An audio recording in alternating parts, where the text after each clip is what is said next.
to Pastor Clemens, clergy, brothers and sisters, to this marvelous family. Thank you for allowing me this moment to say a word about my friend of over 50 years. I buried my mother 10 days ago. And all I can assure you is that you'll never get over losing Bob, but you will get through it. Weeping may endure for a night, but joy does come in the morning. Tonight we gather to honor a giant. And of course, being 5'7" compared to Bob, I mean that in every sense of the word.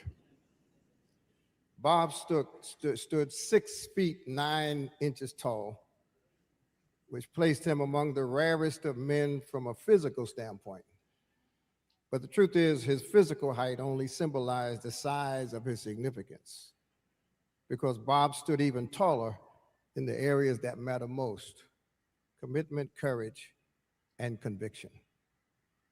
He was cut from the same cloth as our greatest ancestors, Frederick Douglass, Ida B. Wells, Fannie Lou Hamer, men and women who refused to accept oppression and injustice as normal, men and women who believed that truth must be spoken even when it's uncomfortable. Bob didn't just speak truth to power, but he also spoke truth to the powerless about how to become powerful.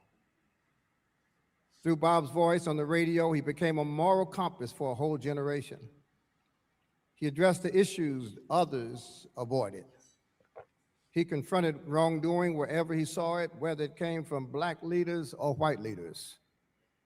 He was consistent, he was fearless, and he was necessary. Bob challenged us not only to demand respect, but to live in a way that honored ourselves, even when the world did not. When we started that Respect Yourself campaign, our mantra was, if nobody else respects you, then you respect yourself. His voice was more than a sound, it was a sacred drumbeat, a drumbeat that helped call men to Washington for the Million Man March, a drumbeat that stirred the hearts of young people to rise up and join the Respect Yourself movement, and a drumbeat that reminded us of who we are and who we still have the potential to be. And this is why this moment is so difficult, because this is a time when we need voices like Bob's, voices that are clear and not confused, voices that are courageous and not cowardly, voices that refuse to be silent even when the emperor comes against them. Voices that don't mind speaking truth to power, and voices who are more interested in prophesying than profiteering. So Bob's voice may be silent, it may be absent from the airwaves, but Bob's voice must not be absent from us. His legacy lives now in what we choose to say. His legacy lives in what we choose to do, who we choose to be, and how we choose to live. So tonight, we are not simply mourning a person, but tonight we literally inherit a mission. The Bible says, beloved, no matter what anybody else says about us, we are the children of God. It has not yet appeared what we shall be, but we know that when he shall appear, we shall be like him, for we shall see him as he is. I look forward to that day when the flowers bloom in January and we study war no more. I'll see my friend again. Good night, my friend Bob. See you in the morning. Ashe. Good everything. Hey, Dr. Carr. Good everything. Can you hear me? Yes. Yes. Okay.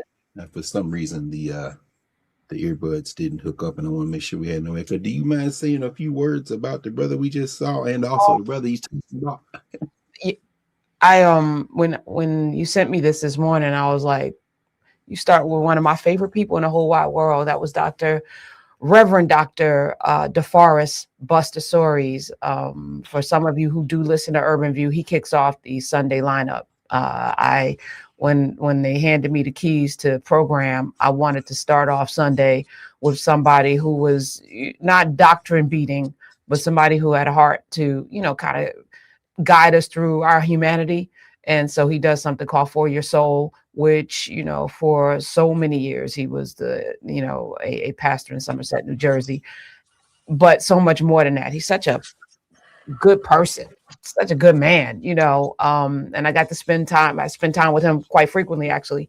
And I got to go to Somerset to see, because, as a pastor, there's a lot of pulpit work, but actually pastoring, 99% of it is with the people. And when he took over his church, he set up a center for people to come and tell him what was needed in the community, And he said the parking lot had crack vials. There was a park across the street where there may have been dead bodies and people were dealing drugs, and it was a very quote unquote crime-ridden area. But the people who lived there deserved to have something more and a vision. So they provided the vision, and over a 15-year period, that whole area, there's a hospital there, there's a daycare center, there is affordable housing. Then from the affordable housing, there are condos that you can purchase. He's, got relationships with the bank. He became the Secretary of State for the state of New Jersey, in which he put people in place to make sure that people in his community got the resources and the rights. This is why voting matters, and it is why you should elect people who actually care about your community. That's right. That's right. And he did all that from the pulpit with the people. That's right. Every, Wednesday, Sunday, whatever. And I drove around. There's a senior citizen building for the elderly with his name on it that has dignity. There's a park that, he transformed that entire community. And it told me that it's possible. We can talk about what we want to see happen. That's right. It happens only through us in community actually demanding and then executing and holding people accountable. And he's one of them guys. That he is eulogizing Bob Law after his mom. Oh my, this man's mother. Anyway, as he mentioned, he just buried his mom 10 days ago. And most of us have, you buried your mom, fortunately I still have mine, but that relationship is when it's good, and so this was devastating for him. So to see him stand there and now have to eulogize his friend, and it's just the threads. The thing about you, and I'm coming to you because I said before we came, the Holy Spirit is undefeated. We're in something right now, and it's not physical. It's very spiritual, and it's unexplained, and it shouldn't be explained. But for Bob Law passing, and for me and you to be on the radio, I know I would not have voice on the radio, but I wouldn't really know it if I wasn't in a space where the genealogy of all of our lives is on display, because you do not miss a time to connect the begats. That chapter in the Bible where we get to all of that. Yes. Yeah, you're a human begatter, and I think the importance of that is that none of us sit anywhere unto ourselves, but we live in a society that likes to erase the before. They like the individual exceptionalism, you just popped out your womb being awesome.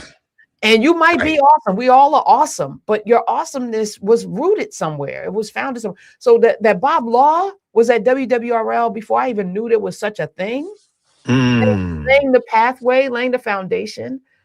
And I got in the radio because I'm on, I'm doing a column for the New York Daily News, and they called me, to fill in for Peter Noel. And I was like, I guess I could do that. I could talk on the radio. Never done it, the audacity. But to sit there also made me a student. I sat in that same studio in Queens with the with the dead roach between room.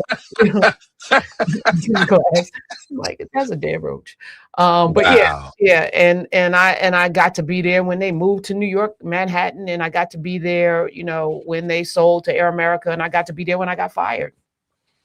And I got to be there when I saw it go away, a Black man's vision for giving because of greed and short vision and people coming in not appreciating the genealogy of why we have voice. You know, why you have a radio station is not for shareholders in the next round of funding. You have it because people need to hear from people who care about the people, and they need direction, and they need people they could trust. This is what this is all. Yes. So, Yes. you know, I say all that to say, and I thank you for giving me a little time to do that. What? No, we in conversation. I And we know, need I to hear know. that from you because you are the genealogy. This is the living genealogy you're giving us. And a lot of context that won't be in obituaries, won't be in reports. This is the mouth to ear. This is the blood. This is the blood that you're giving us, right? This is the blood that keeps us alive. This is the memory, the true memory. So we want to thank you. Well, I want to just bring it full circle. You know, when I asked you if you would participate in something called Urban View Mornings, and you know, you were a little reluctant, as I understand, and you're like, "With what? Who I got to sit with?" No, Yeah. and I, Right. you know, in my mind, you know, where we are right now is there's a whole lot of theater and there's a whole lot of performances, and there's you know, everybody with a platform. You know, it's the algorithm.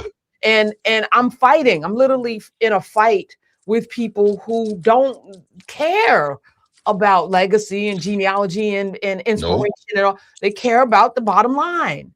And so, you know, I have to sell a story and I have to convince people. And then more importantly, I have to convince the people that pay for radio that this is something, you know. So for me, if I could put a little bit of good yeast in the thing.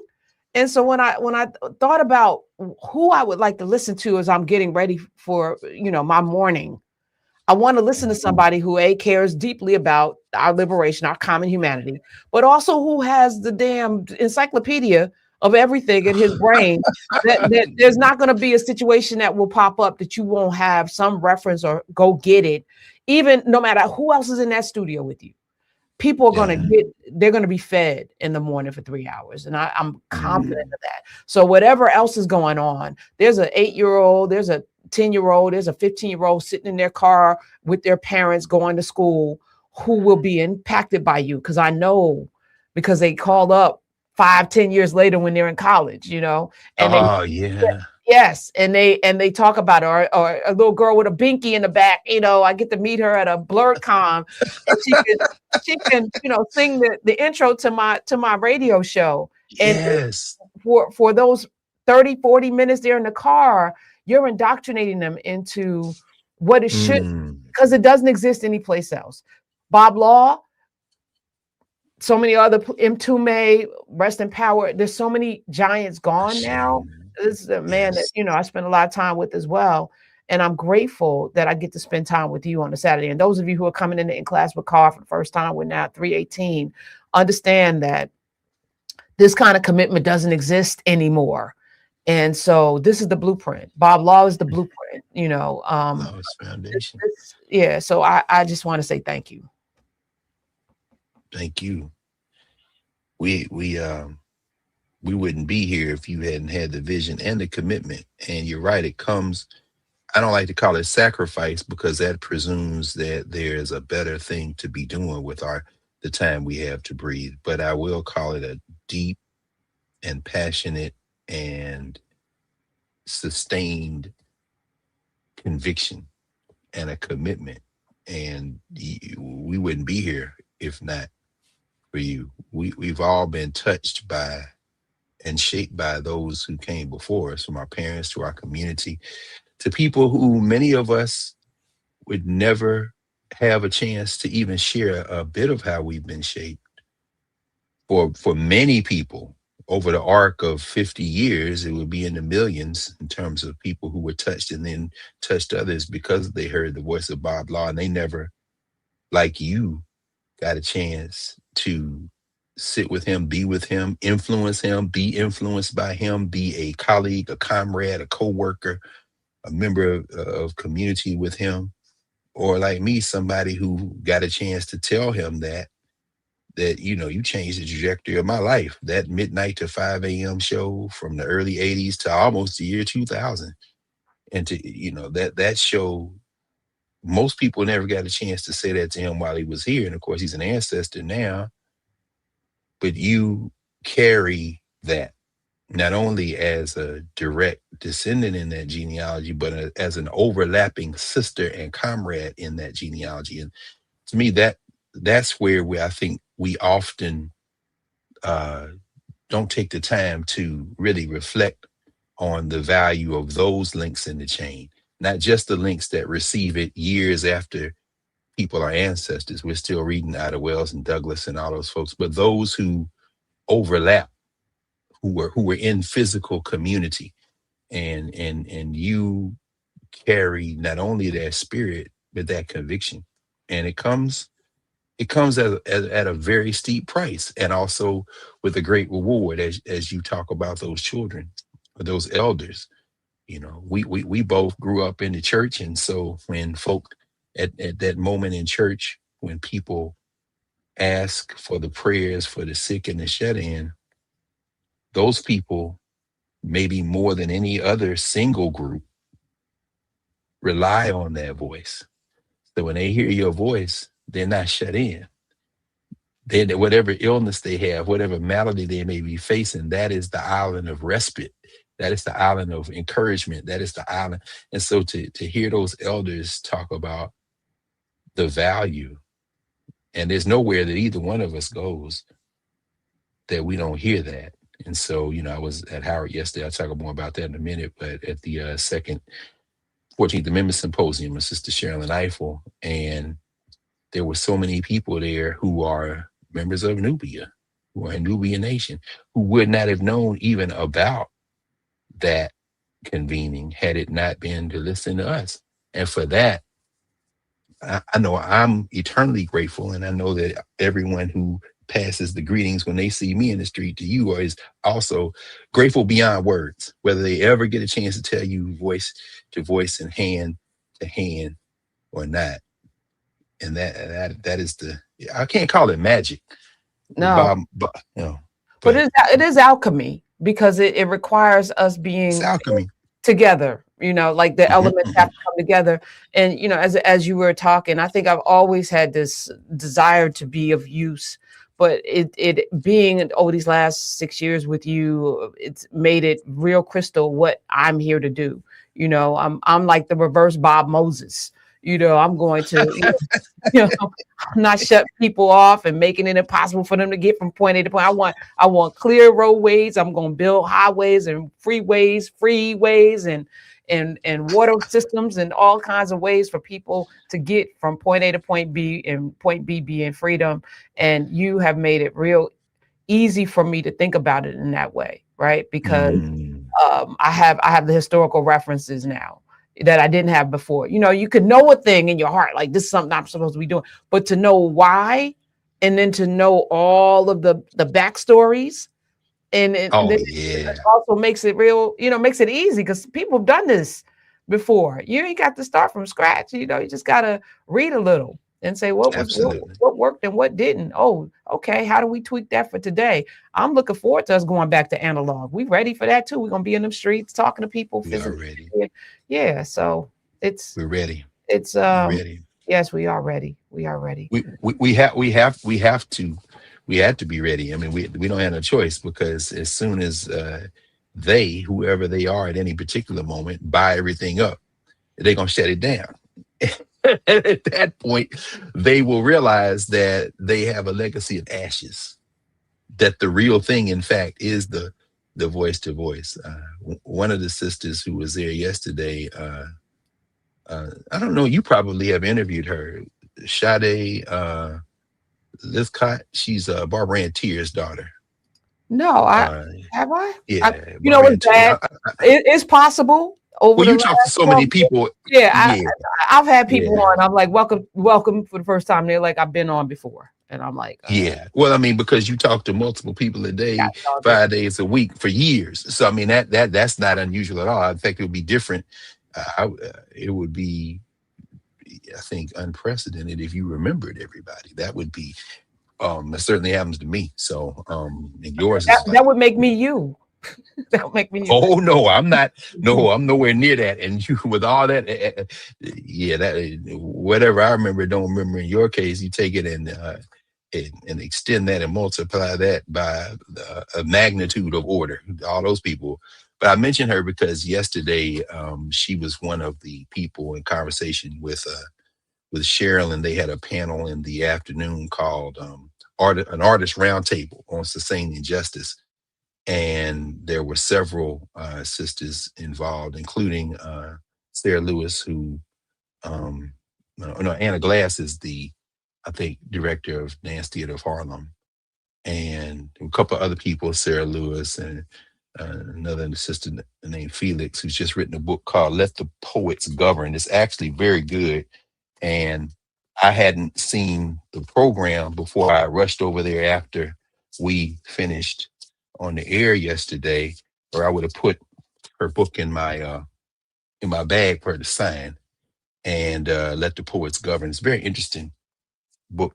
She's an artist, but also an institution builder and political consultant. She's worked on mayoral campaigns, presidential campaigns, very interesting. And so, but the consensus was that whatever value, and there's a lot of value in the digital, we know that because as you say, we've been here now past 6 years, going on 7, going into our 7th cycle in this, and this is before, of course, Knarrative and Nubia were there. But they agreed and talked about the importance of a physical place. And when Sister Sade was talking about her mother, who of course is the founder of the National Black Theater in Harlem, and she said, my mother didn't call the performers actors and actresses or actors. They were transformers. They were, and I was taking notes the whole time, so I'll give you the note in a minute on what she called them. But it was very interesting because, let me see here. He had 14, y'all know I'll be taking notes. So liberators, she called them liberators. Just so y'all know, and this is for young people. Y'all can't see the writing because it's too small, but these are my notes. You know what I'm saying? I like to write on note cards, but I write in outline form. So when you're writing, you just kind of, write. Wait, do you actually put meta nature in your writings as well? Did I see some meta nature there? Yeah, sometime. Because I'll do that for 2 reasons. One, to keep practicing, because we all learn meta nature from Theophilo Bingus. So when y'all take Dr. Beatty, who is the finest teacher of the language we have in our generation, and one of the finest, period, you're getting access to a direct bloodline genealogy student of Theophilo Binga. But I do it to practice, and I also do it just in case these notes fall in the hand of somebody who I don't want to read them. You can't read that. Anybody who can, y'all can translate it. It was for you, but it ain't for them other people. So I practice mostly meta natures. Sometimes whatever language I'm playing around with to try to get a handle on, because it's good practice. You should never miss a moment to practice. It's always practice. In fact, I remember years ago, I was talking with Farrah Griffin, Professor Farrah Griffin, who's at Columbia now, but this is before she left the University of Pennsylvania. We were talking about something. She said, yeah, I have musician friends who, in fact, she wrote, you know her book, If You Can't Be Free, Be a Mystery, her book on Billie Holiday. She writes a lot about music and culture and poetry. Her basic area is literature, Black literature in particular. Her book, Read Until You Understand, is one of the books, and she talks about being a little girl in South Philly and reading. We've talked about her several times, but Farrah was like, yeah, I have musician friends who always remind me that a day shouldn't pass when you don't put a little air in your horn. So yeah, I practice meta nature because I don't get a chance to do it in the immersive way for an hour or 2 or 3 or 10 or however much time I have. So when I have a moment, I'm taking notes. I just, that keeps me in the practice. So yeah. But yeah, that's why it was easy for me to go to the note, and took 14 cards of notes yesterday. I write smalls, but it was on page note card 7 when she was talking about the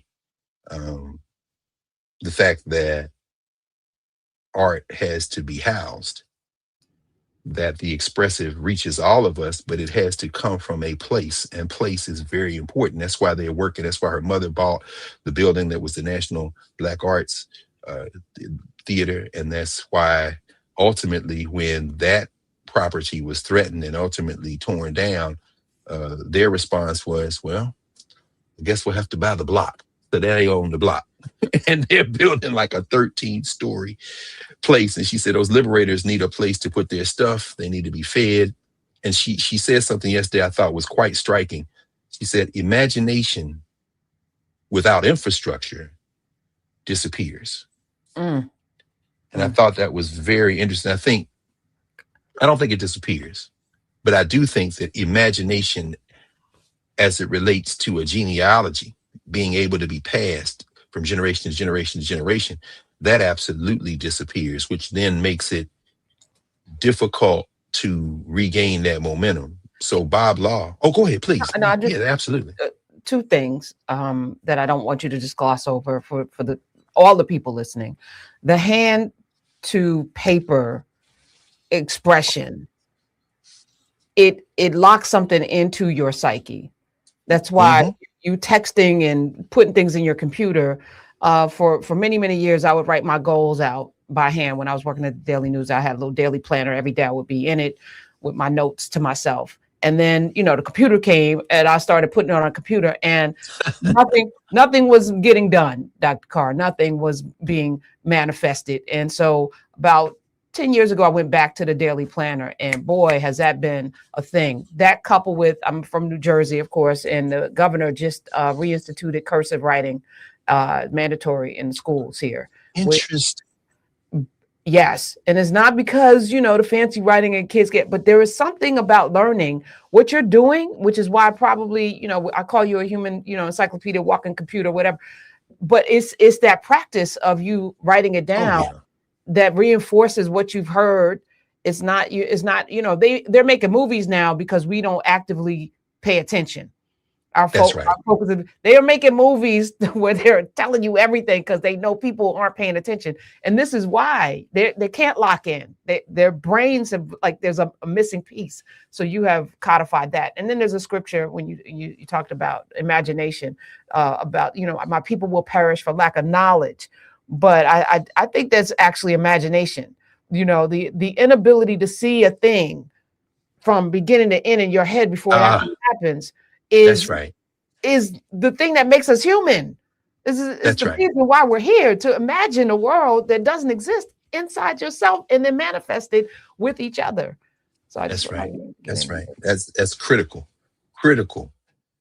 World that doesn't exist, and a world that has existed differently, that can exist in a way that hasn't existed before, because you now have the confidence of knowing that something different, but something foundational, existed before.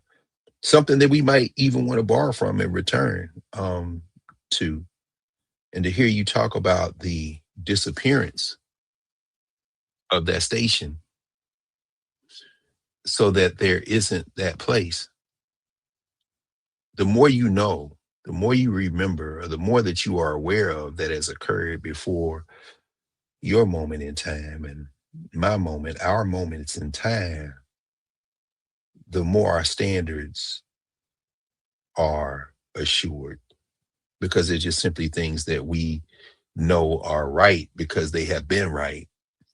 And even as we're talking this morning, or whenever folks are sitting in community for this,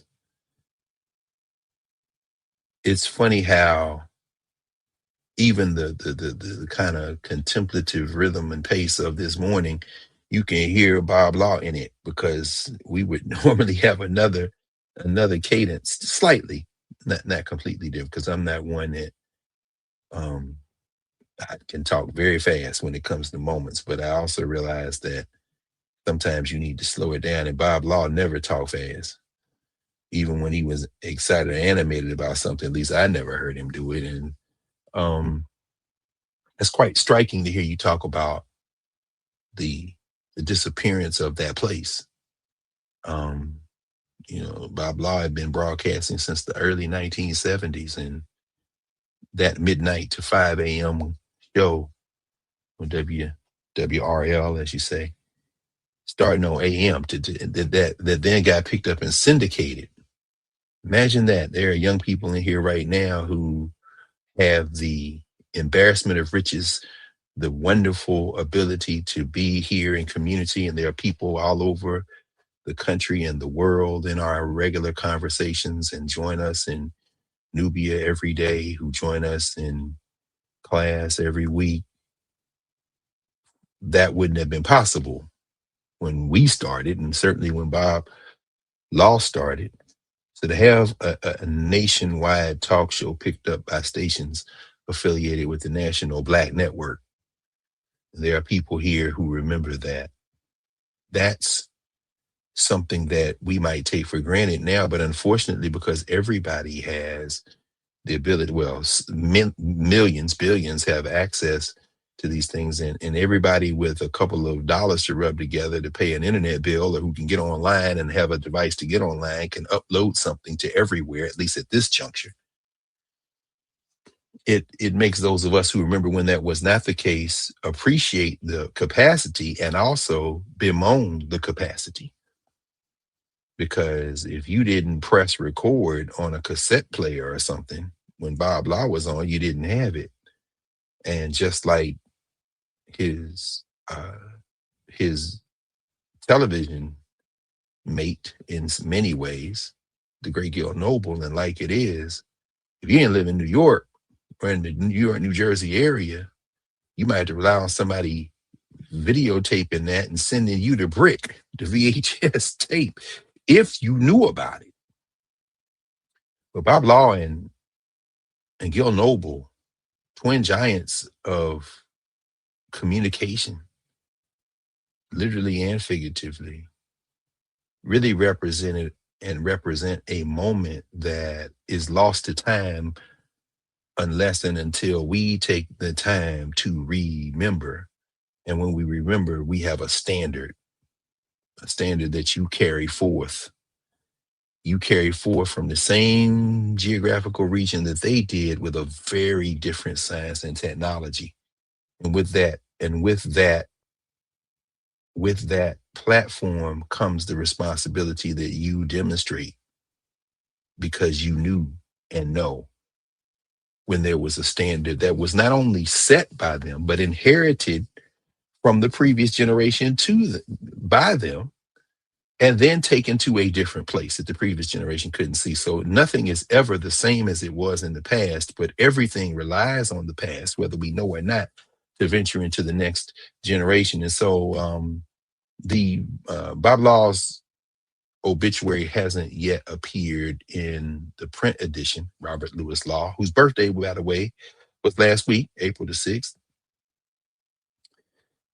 It hasn't yet appeared in the print edition of the New York Times, but it did appear in the digital edition. So it's going to take a second here to read from Richard Sandermeer, because, of course, now, because we have the platforms, the digital edition of the New York area publications, the Amsterdam News and others, have obituaries. And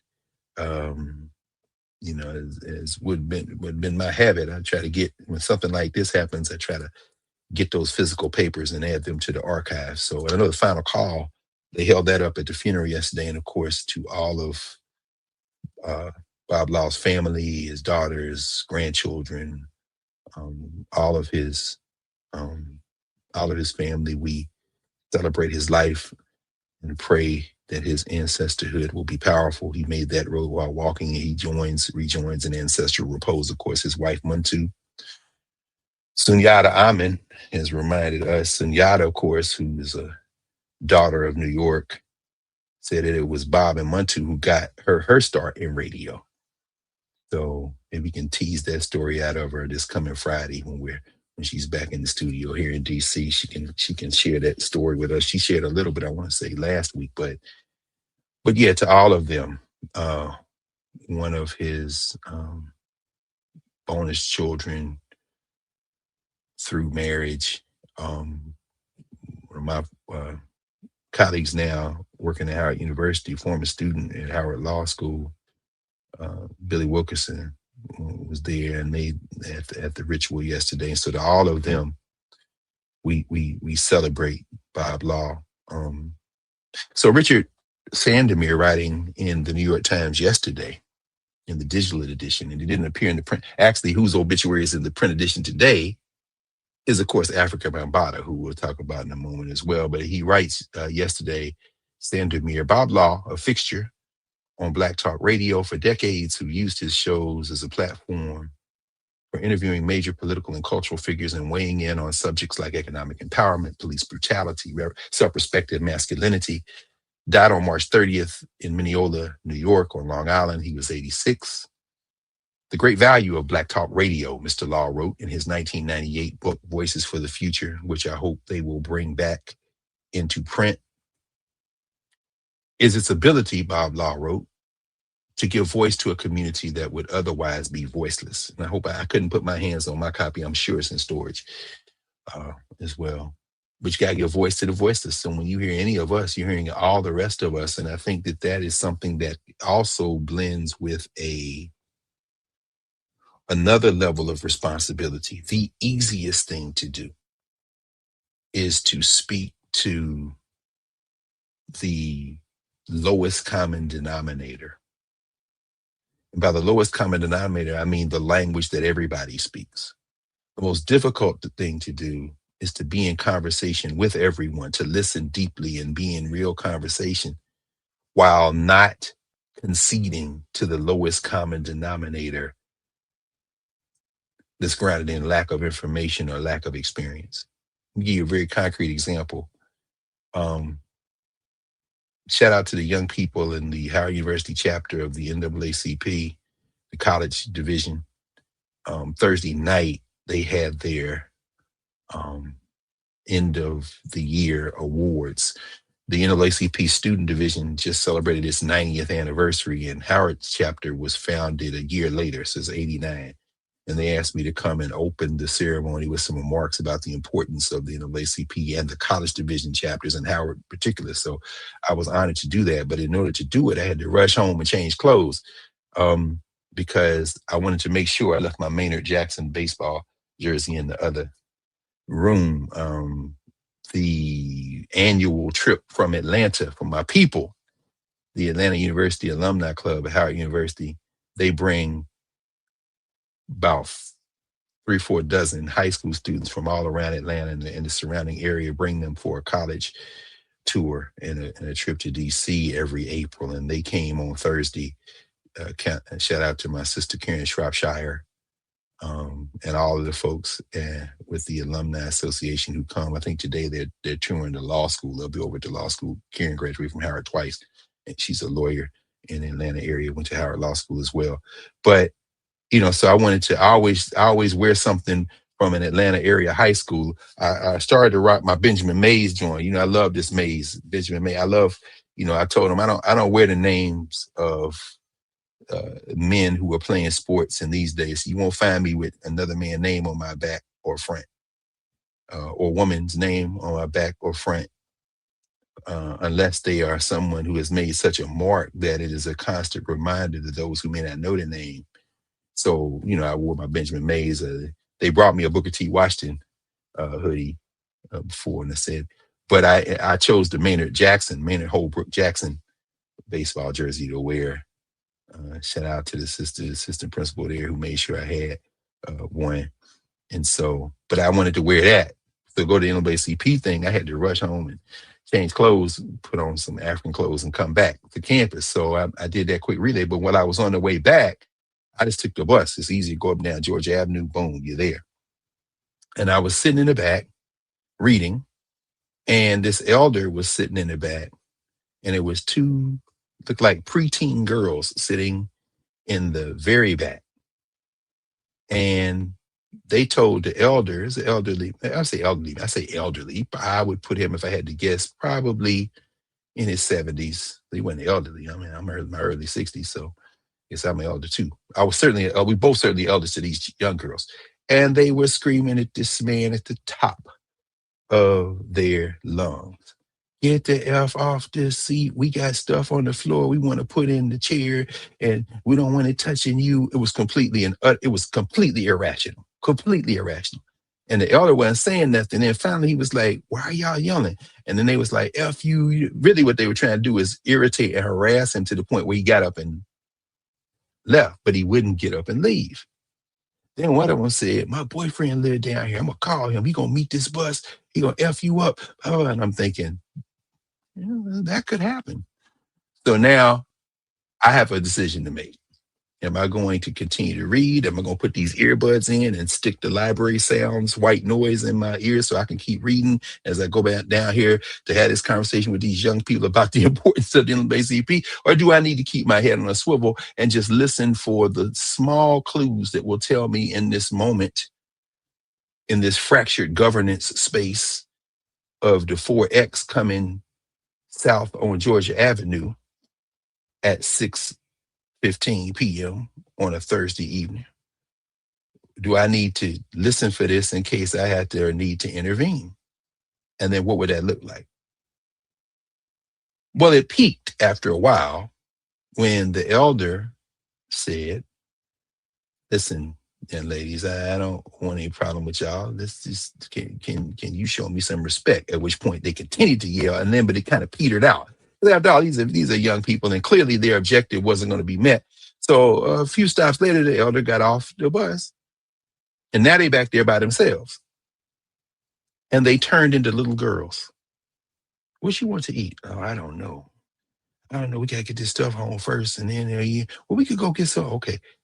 As if that previous yelling every profane word you can imagine in the language, English language, hadn't been flying, reverberating throughout the bus from the very back of the bus. I say all that to say that is the lowest common denominator.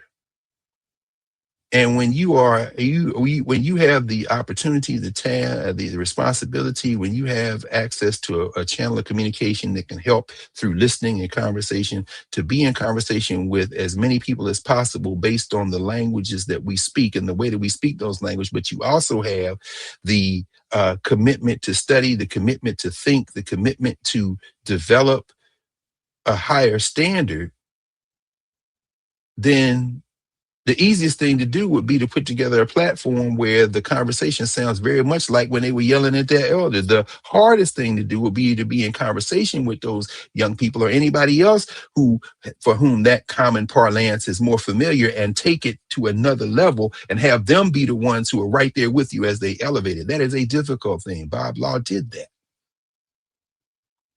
Reverend Stories does that. And it takes the ability to listen as much as anything else. And so when I discovered Bob Law, as I said last week, there laying in a bed in Jersey City, midnight to 5 a.m., and I know I had to leave that house that I was staying in, renting a room in. I had to leave that house no later than 6:30 to get to 99 Hudson Street. As I was talking to Sherilyn's husband yesterday, I was like, I think y'all were dating when I clerked over here for the Legal Defense Fund. I said, when did y'all get married? He said, oh, we got married in 82. No, he said they got married in 88. They met in 82. They got married in 88. I said, okay, well, y'all were married then when I was clerking there, because I see y'all holding hands. I said, oh, it's beautiful to see y'all doing that, because I clerked at the NAACP Legal Defense Fund in 1989, and Sharon Lightfoot was a young staff attorney at the time. She and her husband, and now that I know, then husband, were married. But I'm saying all that to say that I didn't need to be up till 4 or 5 o'clock, damn near daybreak, listening to Bob Law. But you couldn't turn him off. And there were things I had never heard before, things I'd only begun to hear in Columbus, Ohio.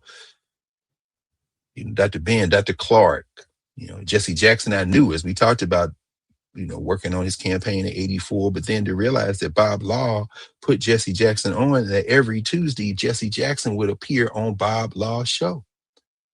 This is what the obituary writes. In 1981, about a decade into his radio career, Mr. Law began hosting Night Talk, a midnight to 5 a.m. call-in show on WRL in Queens that was carried out over stations nationwide by the National Black Network. In those wee hours, he offered commentary, took calls from listeners, and he didn't suffer fools lightly either, and interviewed well-known figures like Reverend Jesse Jackson, the Reverend Al Sharpton, Representative Maxine Waters of California, Denzel Washington, Nation of Islam leader Louis Farrakhan. Mr. Law did not simply observe the political process on his show, he also participated in it. He was an organizer of the Million Man March, an early champion of Mr. Jackson's first presidential run.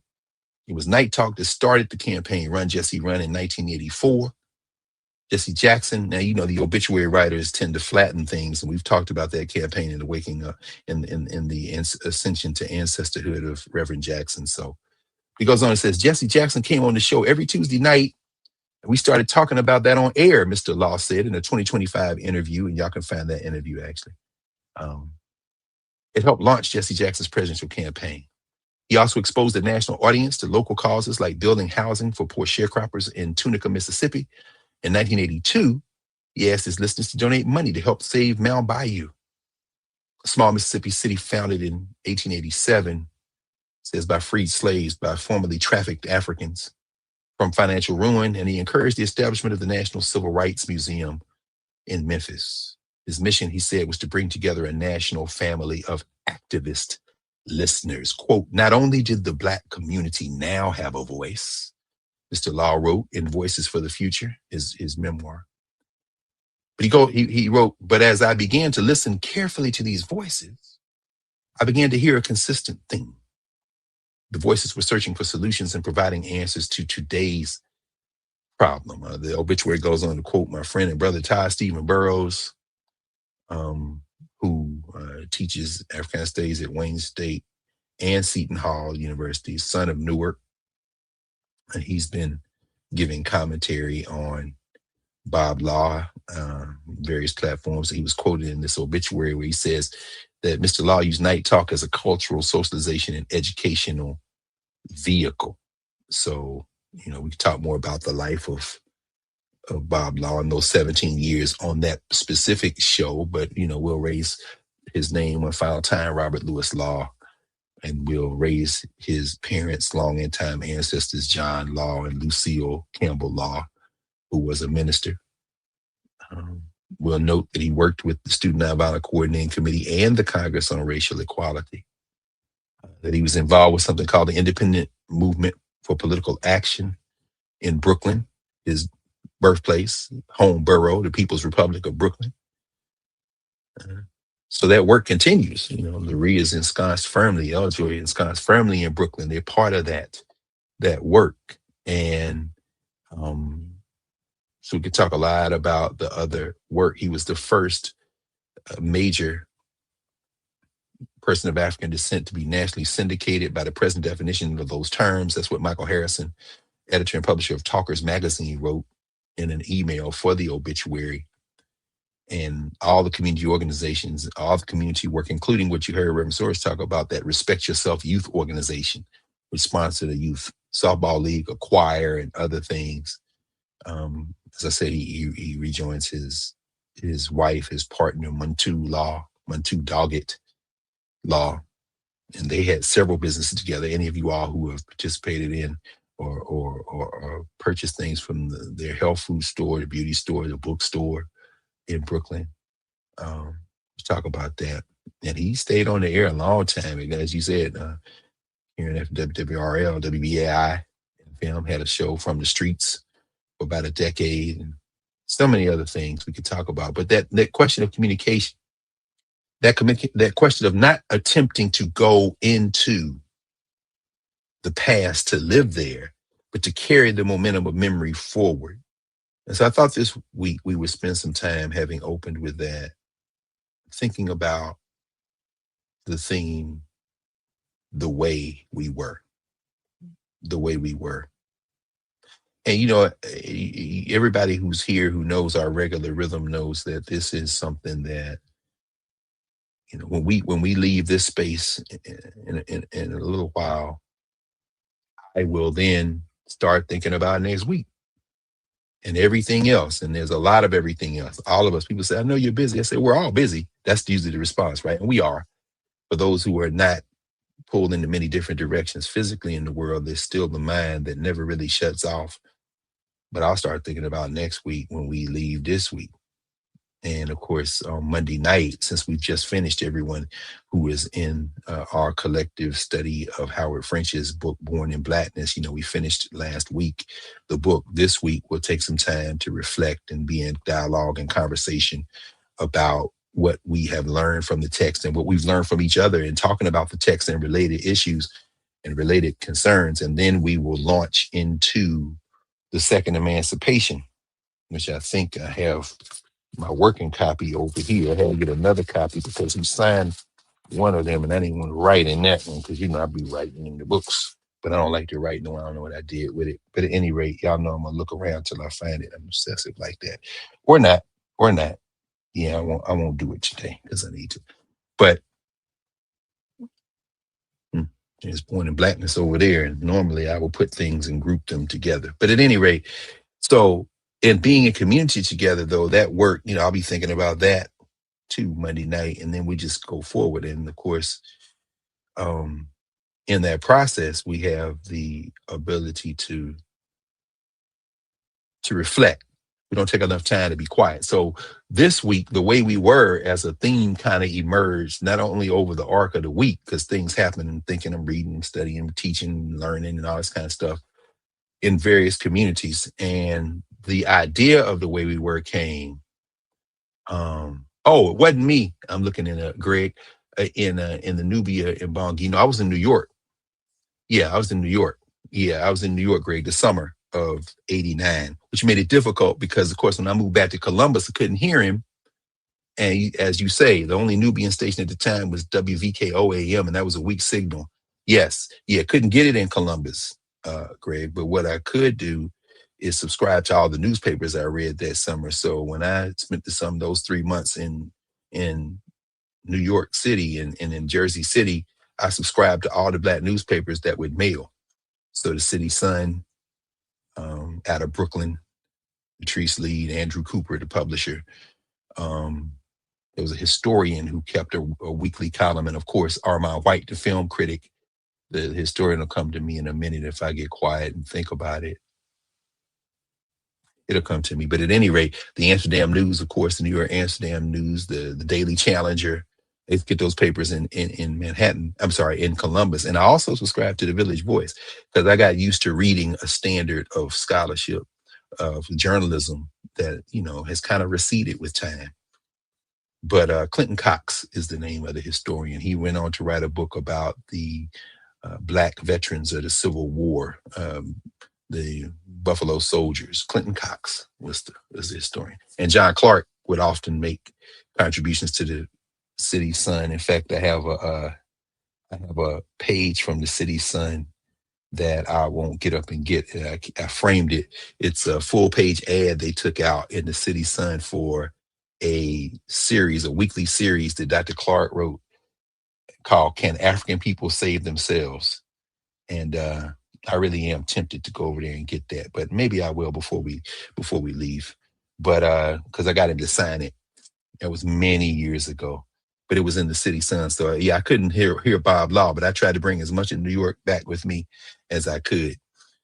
But yeah, so the whole process of coming up with the theme on the week is thinking about a theme that allowed me to be in conversation around all the things that have occurred during the week and the historical events that we can tie to what has happened. And this week, I thought we could spend a few minutes talking about memory and leadership, responsibility, using Bob Law's moment of transition in this moment. And as we heard over and over again at the funeral ritual, y'all can go online and see the funeral ritual. Hundreds of people have watched it already, and I imagine many, many more will watch now that they're aware that it's available. But, people saying, we need Bob Law's voice now. Well, we have Bob Law's voice, and we have it in the ears of those who heard him and those who worked with him, like you, Karen. And we also have our voices, and the momentum of that memory allow us to comment on what's going on. And this work of educating each other through effective communication is essential in any moment of human existence. And we do that in order to help develop informed communities rather than just people consuming quote unquote content. That's the word of today now, content. And understand what happens. We live in a society now where, effective communication isn't the difficult thing, because the easiest thing is to work to the lowest common denominator. The hard thing is to link that common denominator to things that are much more effective. You understand? And by effective, I mean things that are informed by information. I mean, for example, I'll get to that in science technology. I'll come back to that. Let me just go straight away and keep going. This work of educating through effective communication is very important. There's an article in the New Yorker, I guess I will mention it now, that just came out. It came out a couple of days ago. It came out probably about a week ago, interestingly enough, which makes it already outdated. The article is by, y'all have heard me mention this guy, Kyle Chayka. Kyle Chayka wrote a book on memes and meme culture. The work is called Filter World: How Algorithms Flattened Culture. Memes are one of the things. Y'all seen me hold that book up before. But what's interesting about this, the article that he wrote that dropped a little over a week ago, in his column for the New Yorker called Infinite Scroll, because it's that technology, that scroll, the thing that got them in trouble in that lawsuit out there in California, is going, maybe it'll bankrupt some of these companies. But at any rate, the title of the article is called "The Team Behind a Pro-Iran Lego-Themed Viral Video Campaign." Some of y'all seen these videos, these 2 to 3.5, 4-minute videos, some of them 90 seconds, that's being put out by something called Explosive News. This AI-generated videos with Legos and snatching from the kind of cultural meaning-making of hip-hop. The lowest common denominator is the colors, is the Legos, is the beats of hip-hop. But the delivery system is the lowest common denominator. What's being talked about? Oh, it's deeply informed. The political parties in the United States, the Republicans would do something like this if they were smart enough. Clearly, they don't have nearly the intelligence of a muskrat. Let me not insult muskrats. The intelligence of an inanimate object. The Democrats might be able to do something like this, but they don't have the spine or the courage to do it. So it took Explosive News AI to generate these Lego-themed videos dragging the racists and fascists of the United States of America and the imperialists of Israel. Shout out to Bibi, the international killer, and his Israeli Defense Force, slaughtering human beings, war criminals, all. The Trump crime family, grifting to their very last breath. Looks like Melania is trying to abandon ship. Who knows what's about to come down the pike? She's probably mad at that guy who keeps writing these books and she wants to sue him. And he's like, no, I got it on tape. You know, this latest revelation that he claims to be teeing up for his latest book is that indeed Epstein and Trump shared you. But we don't know. We'll read and then we'll see whether the lawsuit will come because he's the one writing it. But at any rate, all of that noise is being cut through by these videos as they're dragging them for filth and putting all of it in. Lego Pete Hexas, Lego Marco Rubio, getting exposed and just attacked. And everybody's sitting there listening. One of the latest ones that dropped a couple of days ago, "Your country is run by pedophiles." And it's got Donald Trump chasing these little Lego girls down the hall. It's like, oh man, this is, what the hell? And the voice in it is a kind of a AI generated riff on Eminem, which makes the irony even doubly interesting in that sense. It's white on white crime. But what Kyle Chayka writes in the New Yorker last week was a quote. Last year, a YouTube channel called Akhbar Infajari, Explosive News in Arabic, began posting a variety of digital content with a political and moralistic bent. A young Iranian man delivered Middle Eastern news commentary for the camera, influencer style, ring lit in front of a neon backdrop. Artificial intelligence generated animations, stressed the importance of decisiveness, and offered tips on navigating Iran's water crisis. The channel and a related Instagram account had pronounced anti-Western slant. "Send this video to filthy America so it explodes," one caption read, but its clips were not particularly galvanizing. Most netted only a few hundred views each. Then in February of this year, Explosive News hit its stride with a new style of content. AI-generated animated propaganda against the U.S. war on Iran, done in the style of Lego movies. with world leaders caricatured as yellow bobbleheads and missiles as plastic bricks. In recent weeks, the explosive news Lego videos have become inescapable artifacts of an international conflict that was already generating barrages of digital content. The clips have accumulated millions of views, many enthusiastic comments from Western audiences. We will come to this in a minute. Promoted by Russian state media, co-opted by No Kings protesters for their flamboyant anti-Trump imagery, the political messaging on display in the videos is as blunt and cartoonish as the blocky Lego characters. Lego Iranians celebrate missiles flying toward Tel Aviv as AI-generated rap soundtrack plays. The song is Loser. The taste the ash of defeat, it goes. A Lego grave reads, R.I.P. Donald John Trump. A missile struck White House, lights up in flames. The videos express a crude solidarity with victims of U.S. aggression. In fact, in that video, your country is run by pedophiles. There is a Lego Derek Chauvin with his foot on the neck of a Lego George Floyd, and the Iranian Lego army and leaders claim to be exacting a price from the racist United States on behalf of everyone who has been harmed, which doesn't include only Black people and immigrants, but also poor whites who are seen as Lego whites freezing in the cold as the oil is cut off and the gas prices soar. Goes on and says, in one clip, Lego missiles bear English messages in English commemorating everyone from Native Americans to Vietnamese villagers and stolen Blacks. End quote.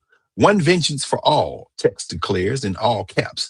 The videos are also fluent in the language of conspiracy and online trolling. One makes reference to rumors that Benjamin Netanyahu was killed in Iranian strikes and replaced by a deepfake. Another, playing into frenzied online speculation about Trump's health, depicts a bruise blooming on one of the Lego president's hands. One clip shows Lego Trump perusing pictures of himself and Netanyahu in the Jeffrey Epstein files, then creating a distraction by launching the missile that struck an Iranian girls' school last month. The flurry of images provoke a surreal sort of whiplash. The subject matter is deathly serious. International war unfolding in real time, killing thousands, yet the visual vocabulary is preposterously trivializing. Yeah, that's what you say. Effective communication ain't the hard part. Linking it to something else is the hard part. And they are being hella effective with these Lego videos. Some of y'all seen them, and I see in Bongies that people are talking about the ones that you've seen. So I thought maybe we could talk for a few minutes in this context of the work of educating through effective communication in order to help create with dialogue and listening and being in conversation, informed communities rather than just kind of passive consumers of this content, in order so that those little girls I saw on the bus on Thursday evening could take all that enthusiasm, all that passion, and empty it into a different trajectory rather than arguing with elders. Because they weren't born like that. That's all I could sit there and think about, among other things, was they didn't come out their mama's wombs like that. They didn't come into the world like that. That is a result of the social structures that we have found ourselves in. But we have to educate ourselves first, and simultaneously. That never stops. So there wouldn't have been unless things escalated to the point where there was some physical danger, there was no reason for me to intervene at that moment. They all just seemed to be taking quite care of themselves. He was trying to communicate with them. But I realized that the easiest thing for me to do as well when it comes to those moments is to simply seal myself off from young people like that and write about them, reduce that interaction to a paragraph or two in a book chapter or an article and talk about what has to happen in order for that to change, rather than be in the world with those young people.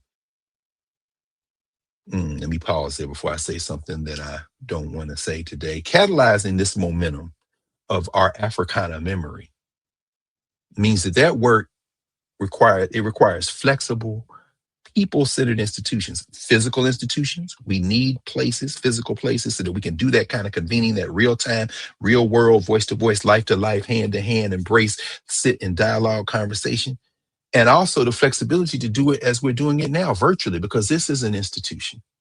It is a nimble, flexible institution, like Night Talk was a nimble, flexible institution that reached our ears from a little place in Queens and went around the world. Those are institutions They harness memory for collective action. One of the speakers at Bob Law's ritual yesterday said Bob Law had an eloquent way of ending a conversation with someone who really wasn't trying to move into how you're going to apply this to something you want to see change in the world. He said that he would say, therefore, so I think so, therefore, a variation on what Joe Madison would say, what you going to do about it?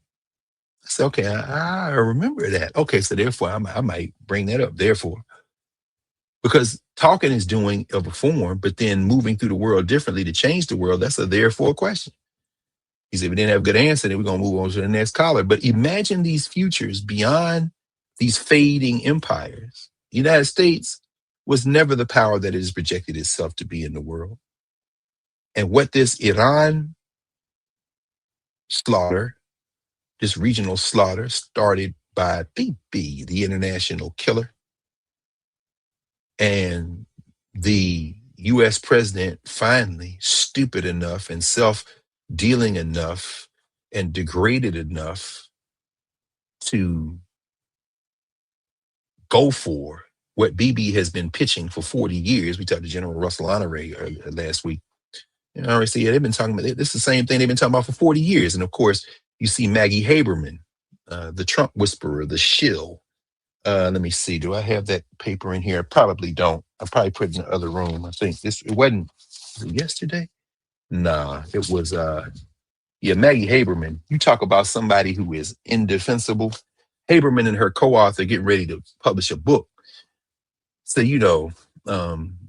y'all probably saw the news. You probably saw it repeated. Some people here probably among our community probably read the long article in this week's New York Times, middle of the week, where Haberman and her co-author wrote a long, quote unquote, expose on how BB led this fool into this war, and by appearing in the war room at the White House and the Situation Room, as it is called, on screen. No, BB was there, and then on screen are all the Israeli killers who were going to go out and do this. And then they convinced this fool Donald Trump to do it, even with the Joint Chiefs staff sitting there, the head of the CIA, Gillespie, scruffy mascara wearing junior varsity Vance wasn't there the first day. He was out of town, but then he was back. Little Marco, the runt rooster, Pete Hegseth, Department of Defense. And they were all sitting there. But when you read Maggie Haberman, the Trump whisperer who's out to sell her book, reporting this, the line in there is that the number was very small. Do Not Invite was not there. The Spy Barbie, Tulsi Gabbard, wasn't there. So the number was kept deliberately small so there would be no leaks. But she's giving it like a TikTok, what they call a moment-by-moment event. So I know that somebody in their room told her that. Shout out to Little Marco, probably a culprit. Certainly Junior Varsity Vance, who in the article comes off as, he says, quote, I'm against the war, but if you decide you want to do it, I will support you. I will support you. You're the vice president of the United States. What you doing? Hey, man, I got to run for president of the United States, and I'm starting to back out of the room. We know it was you, Junior Varsity, to talk to Maggie Haberman, the feckless shill for the New York Times, who's trying to sell her book. We understand that. And of course, now she's doing all the talk shows and every kind of thing. I will read the book eventually. I'm certainly not going to pay retail for it. I will pay a deep discount. I'll find that at a used bookstore, probably within 2 weeks of when it was published.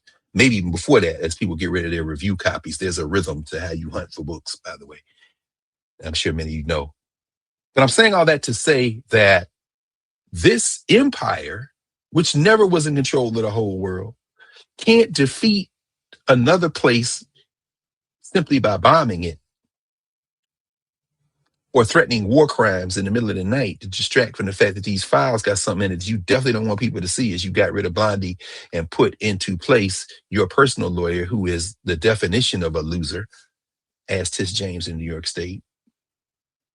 But as this unfolds, what's being made evident is you can't beat them, and you can't beat the whole world, because the whole world does not want to go back to the way we were. The way you drug us into this world where you projected the idea that you were in charge of everything and that your racist, sexist worldview was simply the thing that everybody had to get with, as Beanie Siegel might say in South Philly, get down or lay down. No, that we're not going back to that world of even that rotten, flawed image. As my friend Deborah Minkart said yesterday on one of the panels, and she talked about the curriculum and the work that they've been doing at the Howard Zinn Project and Teaching for Change, and all of the work that they've been doing all over the United States and beyond, including in places like Florida, where the pufferfish governor thinks that he somehow can stamp out Black history, and then we pick up the line and repeat it as if that's what's going on in Florida. No, that is his attempt, this little runt of a man, this little political runt of a man. But what is going on in classrooms is quite different. Because what Deborah reminded us of yesterday is where there is an attempt at oppression, there is resistance. And the teachers are teaching all over the state of Florida, so don't go for that. Some of y'all in Florida right now, but I'm saying all that to say that at its peak, the United States of America wasn't running the world. They're only projecting the idea that they were. And now what is being revealed, including in Lego videos with hip hop soundtracks, is that the days which you could even project that lie have come to an end. And so here we are. We're not going back to the way we were, even in the lying narrative of it. So the questions today I thought we could raise in some of the places. How do we determine leadership in a moment like this? What is the role of education as a part of belonging to communities that simply will not stand for oppression, or at least will work to try to end oppressions in the various forms? How do we create critical masses of folk who are better informed rather than cultivating larger numbers based on lowest common denominators?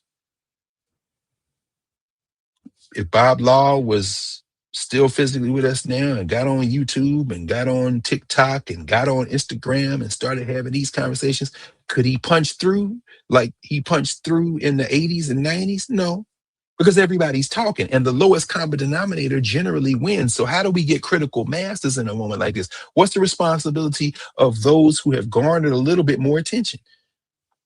And Karen Hunt is a faithful steward and shepherder of airwaves, whether it be the subscription-based platform like SiriusXM and that channel. It has this responsibility that she inherited and has built through and on and with. Or whether it be places like this, where our objective is to absolutely, as Edward Wilmot Blyden said in his famous poem where he talked about standing in the pyramid and wishing that everybody could be there, if my voice could have reached every African in the world, I would have said, in the words of the great Liberian poet Hilary Teague, from Pyramidal Hall, from thieves your ancestors call, retake your fame. It's a responsibility to be able to not only communicate, but to be in dialogue. So, here we are, second week of April. We just passed the anniversary of the birth of the Student Nonviolent Coordinating Committee, something we've talked about many times here in class. April the 8th, 1960, Shaw University, Raleigh, North Carolina. And of course, I went through our excellent compendium, our bibliography, our consulting TikTok of everything we've discussed over the arc of these 6+ years, 318 and counting consecutive weeks. And I went through to look at some of the places, the first extended reference to SNCC that we talked about in some way was in our 11th session. Tell them about the dream, Martin was the name of it. We talked about the Civil Rights Act of 1964 in the context of the March on Washington, John Lewis's altered speech. John Lewis, of course, at that time, the chair of SNCC, pressured into changing his narrative because his narrative was much more forceful. We're going to march through the South like an army in a biblical allegory. And the Catholic cardinal was like, I'm not going to appear on the same podium. We're pulling out if y'all don't change that speech. And there was A. Philip Randolph that went to John Lewis. Julian Bond used to tell that story and say, y'all got to rewrite that passage. Wow. My question is always, why do we call Black people patriotic? Is it a defense mechanism so y'all leave us alone? I think a lot of that is absolutely the case. Or is it something that we truly believe in the foundations and roots of this country? I absolutely do not believe that. And I will say that's my opinion, but it's also an opinion formed in a lifetime of study and listening to Black people. We'll come back to that. But it was session 11. Then a couple of weeks later, session 21, we talked about Kamala Harris, Whitney Young, Bill Clinton, Beyonce, and questions.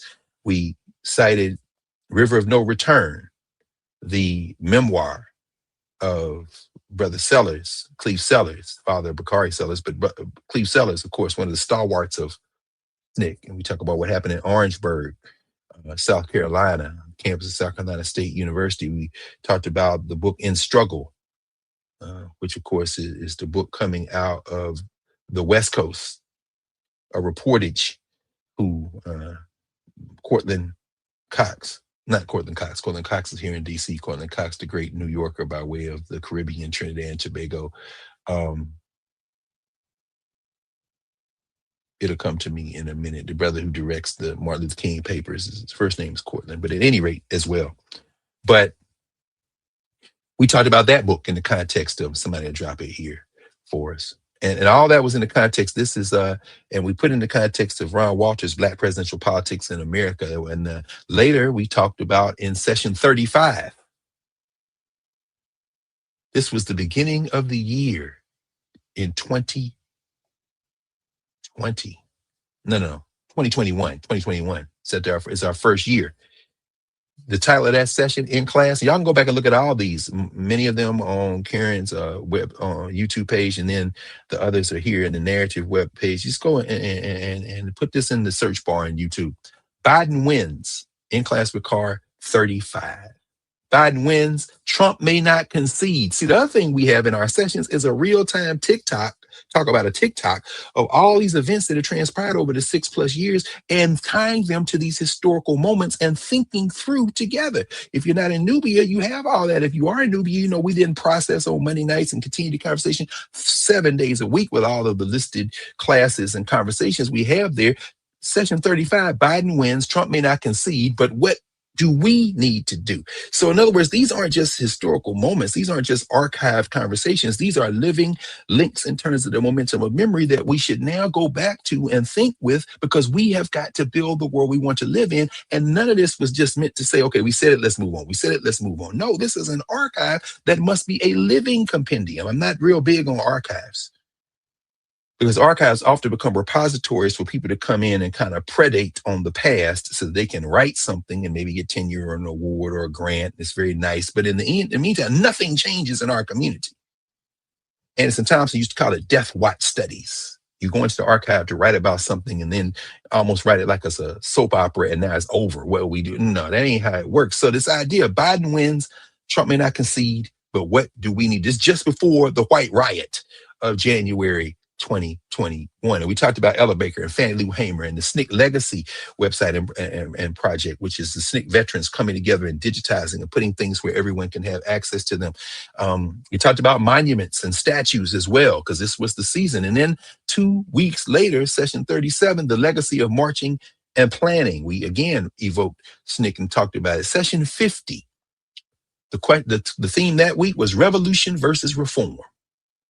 SNCC, we talked about Kwame Ture, Marion Barry, Chuck McDew, the chairs of SNCC, Hubert Rapp Brown, who just made transition, Imam Abdullah Al-Jamin, John Lewis. What does it mean? And we talked about women in and of SNCC. Good to see my friend and our elder, the good sister Judy Richardson, her co-edited book, Hands on the Freedom Plow, an excellent history of that era, the 60s and 70s, and they're coming after women who were in the Student Nonviolent Coordinating Committee and also involved in movement formations during that period. Of course, Judy Richardson and Charlie Cox and the rest of them, Charlie Cobb rather, would go on to create the Drum and Spear bookstore. Very important to understand that formation, all of that in session 50. Session 73, Summer Olympics, using the Olympics to break down social structure. We talked about the 60th anniversary convening for the Student Nonviolent Coordinating Committee, where the veterans came back together. 74, session 74, we're in August, the theme that week. We remember Black August and George Jackson. We talked about the ties of SNCC to the Panthers in Lowndes County, Alabama. Not just the Black Panther Party that ended up in Oakland, but the Black Panther political party in Lowndes, Alabama, the foundation and birthplace of that concept. We talk about voting rights. And then every week, 1 to 1 billion people turn on their uplink and have an ill-informed conversation about should we vote or not, with no history or with enough pass-by TikTok 5-second history to pronounce with this cocksure certainty what we should do, I don't think you should shut those things down, but I think they have to be supplemented and ultimately suffused and overrun and washed through with larger pools of knowledge and information. If you want to use them as points of entry, fine. But when you speak to the lowest common denominator, they become too often the beginning and the end of the conversation, which means it's better than knowing nothing, but it's not as good as what could happen if we knew a lot more. And a lot more is there for us to know. We went on in session 83. We focused on Fannie Lou Hamer. We talked about Prime Minister Mia Moore Motley.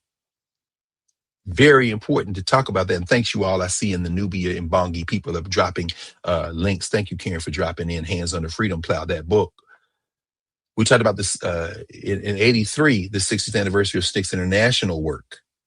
Very important, the work globally. And then session 134, I'm just mentioning, I'm not mentioning it every time we talked about SNCC because we've done it a lot. In fact, as I was going back through the compendium, I realized how many times we've used SNCC, and then we're going to add this one to it. We'll add 318. But in 134, the session was entitled Pastime / Gangster Paradise, Kwame Alexander and Why Is We Americans?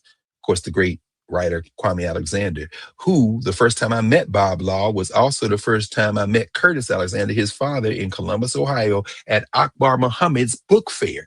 And Akbar Muhammad, who made transition a few weeks ago. Akbar Muhammad and Bob Law, the first time I met both those brothers, and the great E. Curtis Alexander, Kwame Alexander's father, were in fact at that Columbus, Ohio book fair. I got a chance to tell Bob Law for the first time how much what he had said and done had meant to me a year or two before that. It's very important. But we talked about why is we Americans, and Mary Baraka asked the question that I still ask. Why is we Americans? Y'all remember we played his poem, Why is we Americans? I think we need to really rethink that from a governance formation. No, we don't need to rethink it. We need to be honest with ourselves. I'm coming to that in a second. I'm looking at the clock and I want to make sure we kind of keep in a rhythm. Session 136, what is Latinx and who was Ethel Minor? Ethel Minor, of course, editing the SNCC newsletter when they came out in full support of Palestinian self-determination, at which point the money from their good donor friends dried up. And I told you all about the 50th anniversary of SNCC when I got a chance to see Ethel Minor, and she reunited with many of her SNCC colleagues, and they had that conversation in real time. That was in session 136. You talked about the SNCC singers in session 201, what dreaming looks like through the lens of Martin Luther King. In session 210, and I'll end with this one. There are others, but I'm going to end with this one for now because I'm thinking about the anniversary of SNCC in the context of the time we have today, and I want to go to some other things before we wrap. The session in session 210, the title was When to Rebel, When to Repair. When to rebel, when to repair, and how to choose. That was in the wake of the transition of Miss Dory Ladner, the great Dorianne Ladner. We talked about her. We talked about her sister Joyce, who is still here in D.C. We talked about Prathia Hall, the minister who gave to Martin Luther King the language and the cadence that he told her, I'm going to borrow that from you. I have a dream. You can look at them. I talked about them at that time. A couple of very good books on Prathia Hall have been published, including an anthology of her sermons and writings. Go look her up, Prathia Hall. Very important to know. But I'm saying all that in the context of these young people from the Student Nonviolent Coordinating Committee were absolutely committed to community, to organizing, to building a better world. The people would narrate that as a commitment to democracy, and they use the language of democracy, but I'm here to tell you that that's just a word. Just like as Gil Scott-Heron said in Winter to America, the Constitution, a noble piece of paper. Yeah. Democracy, struggle, but it died in vain. It's winter in America. The Constitution is a noble piece of paper. What does it mean? Sherilyn has stood up a wonderful concept, the 14th Amendment Center. And we're going to turn and talk about that in a moment as we think about social structure and governance for our last little few minutes together. But I want to talk about that in the context of this idea that these labels, these narratives, these stories that are imposed on African people are just that. They are stories and narratives imposed on us when we are talking to each other beyond the gaze, the white gaze, when we are being really honest. I'm talking about, we go to a conference, we go to these conversations. I'm talking about the conversations in the hallways. I'm talking about the conversations after we leave. Those are the honest conversations. And I'm here to tell you that Black people give a damn about democracy. We give a damn about its community. We give a damn about is our humanity. And that makes us no different than any other human in the world. But our expanded scope, I think, has been a direct result of the traumas of being oppressed, the things we've been studying now for months in Born in Blackness that we will continue to unpack on Monday night in Nubia. We're also a couple of days past the birthday of Paul Robeson in Princeton, New Jersey. And although he was raised as a preteen and teenager, graduate from high school in Somerville, New Jersey. Ancestors got jokes. They don't have jokes, actually. They do have jokes too, but I mean, they're always making sure that we are clear that the more we're in conversation with them, the more we are in tune. We've heard that evoked a moment ago, and now we hear it again. Somerville, New Jersey. Look at the in-class sessions where we talked about him. Session 28. Yes. Our brother Akil talked about Paul Robeson in his systematics course this week. Thank you, Karen. That's right. Yeah, because of course, Paul Robeson spent the last decade of his life in a place where Akil Parker lives and works now, Philadelphia, right there on Walnut Street. Right about maybe 3 blocks from where I lived for almost 20 years in Philly, at the Paul Robeson house. Shout out to the people who continue to run, Brother Christopher and all the folks who have inherited the baton from the elders who run the Paul Robeson house. And of course, Paul Robeson's sister and her husband lived out there for many years. Charles Blockson's hero, the great Paul Robeson. Session 28, the topic that week was Ruth Bader Ginsburg has died. Now what? But we also evoked Paul Robeson and his I want to be African thing that he said that was connected to Sterling Stuckey, connected to an essay about Paul Robeson. Paul Robeson would say, I was showing my students a clip of Paul Robeson in Australia talking to these white interviewers. And he said, I'm an American. My father was a slave in this country. And so on the backs of my people was built the principal wealth of this world, the principal wealth. So you people, he's talking to these Australians, right? So he says, so you people, not the derivative wealth, the principal wealth of this modern world, built on the backs of my people. He said, some people do it differently. Like you people here, you came here and you took it. We got to do something different. We got to catch up. Robeson tells these white boys in Australia, y'all took it from the Aboriginals. In the United States, the Western Hemisphere, the world system is built on the principal wealth. Y'all ain't had no wealth. Our labor did that. What have we been reading in Born in Blackness, which is why at the end of the book in part 5, what does Howard French say? He said, I'm not writing anything new. And he quotes W.E.B. Du Bois in his book, The Gift of Black Folk. And then quotes him again in his 1935 masterwork written a decade after The Gift of Black Folk, Du Bois's Black Reconstruction in America. Y'all built this whole thing on our labor. Robeson was telling these white Australians this in the 50s as he was traveling.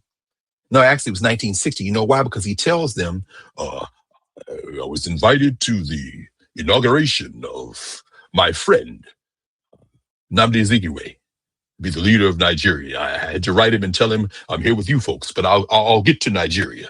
I want to be African. But people will read that and say Paul Robeson was a patriot.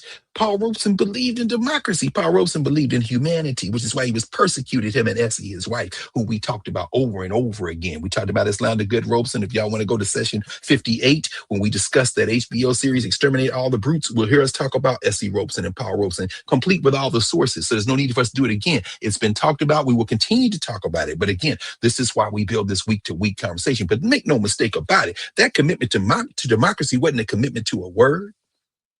On the air, we played Paul Robeson's The House I Live In. Well, Earl Robinson's The House I Live In, interpreted by Josh White, Frank Sinatra. And when Paul Robeson asked the question, what is America to me? A place on the map I see, a certain word, democracy. What is America to me? Robeson said, the house I live in. In other words, it's the place. At the end of the song, he says, but especially the people, the worker and the farmer, the sailor on the sea, the right to speak my mind out. That's America to me. Today's Financial Times.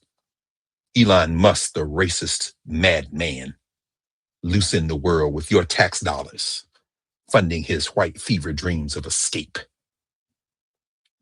Escape, leave you on this ball. He's complaining because, if I can find it quickly, I'll read from it as I continue. He's talking about the right to speak his mind out, but what he doesn't like is any notion that he could somehow be, here we are. Musk's XAI says Colorado bill violates free speech. Colorado's bill, set to take effect in the summer, was the first state-level initiative passed to impose protections against algorithmic discrimination in AI systems. Musk's AI lab, which recently merged with rocket group SpaceX, this is a $1 trillion valuation he's trying to reach, says the bill would force it to, quote, promote the state's ideological views on various matters, racial justice in particular, rather than its own, quote, disinterested pursuit of truth. You're damn right, you're racist, Mr. Apartheid. You're damn right. It's going to promote its views that we should all be human in the world instead of your narrow-ass racist views, sir. But it's beautiful because guess who's using your Twitter platform that you call X to push them Lego videos? Your country is run by pedophiles, them Iranians. See, y'all think y'all can control it, but you can't control it. And it's fascinating to me because that's that same, isn't it? You claim Musk, but what you want is the right to speak. You have the right to speak. We have the right not to listen to you. And when Paul Robeson sings in The House I Live In, the right to speak my mind out, that's America to me. The words of old Abe Lincoln, of Jefferson and Payne. But he evokes them white boys in there, but Robeson says ultimately it's the people. Democracy just a word, a certain word, democracy. What is America to me? He said America, not in the way that Jose Marti or Bad Bunny may have been gesturing toward during the Super Bowl, meaning the whole hemisphere with that label from America Vespucci, but rather the idea that people make a society, and the more informed people are, perhaps the better choices people can make. Aristotle didn't like the idea, for example. People talking about the Greeks and democracy. Aristotle didn't like democracy. You know why? He said, because if you let everybody vote, you're liable to get anything. And he said, let me use a metaphor. He said, if you're going to the doctor, would you rather the people vote on who should operate on you, or who should not operate on you for the Greeks, but who should treat you? Or do you want somebody who studied how to treat the human body? Ain't no democracy in the operating room for doctors. Ain't no democracy on a basketball court. Everybody vote and then everybody play. No, we want LeBron James. We want Don Staley coaching. You get Agent Wilson, but everybody can't play. Everybody shouldn't be on the radio. But now everybody is on YouTube. Everybody is in the manosphere. Everybody is out here babbling, and the lowest common denominator is likely to be the result. Aristotle says, see, if Aristotle was around today, you know what he would probably say? See, I told y'all. The manosphere, I told y'all it was going to happen. Get everybody an uplink, everybody a damn page, and everybody a Zoom link or a StreamYard or whatever, and this is what you get. Children arguing with old people on the back of the bus because ain't nobody giving them something better to feed their minds so they could be a different discovery in a different moment. So that when the elder get on the bus, them young ladies don't say, get the F off this bus. Rather, they say, oh, please sit down. How you doing today? It's a different conversation, huh? So I'm saying all that to say that, it's Robeson's birthday. It was Robeson's birthday. And Robeson's, our ability to be able to be in dialogue must not be obstructed by those who want to shoehorn us into a single way of thinking for their benefit. Capitalizing.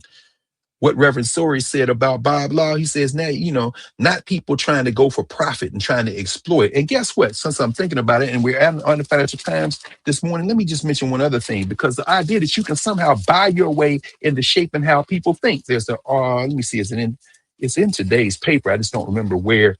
Here we are. So, the Ellison boys, they done bought, they're trying to seal the deal now with the help of their racist friends in the government to take over Paramount and all that. And then they're going to fire whoever they need to fire, CNN and all over. Anderson Cooper already jumped ship. And then, whatever they got to do at HBO, but they get rid of John Oliver, very likely, all this kind of thing. Well, another little narrow-minded scalp hunting racist, Bill Ackman. You remember Bill Ackman, the billionaire connected to the University of Pennsylvania, who called himself hunting the scalps of Ivy League presidents. He's the one who takes credit for driving out the Black woman who was president of Harvard University, Dr. Gay. This is in today's Companies and Markets page of the New York Times. Ackman's universal bid stirs up debate on finance and music, because you saw what he's doing. He's doing what he's trying to do now. He's trying to spend 55 billion euros to buy Universal Music Group, the largest music company in the world.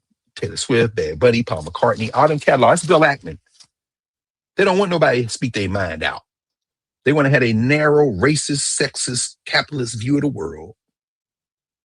And if you say something about it, you're infringing on their right to speak. This Jedi mind trick. Anyway, that's not what Robeson was talking about. And it's not democracy in the way that we have been trained to use that label, even though pure democracy would be the thing that Aristotle hated. And what he wanted was more like a republic, representative democracy, meaning what? You vote on your betters will then deliberate on your behalf.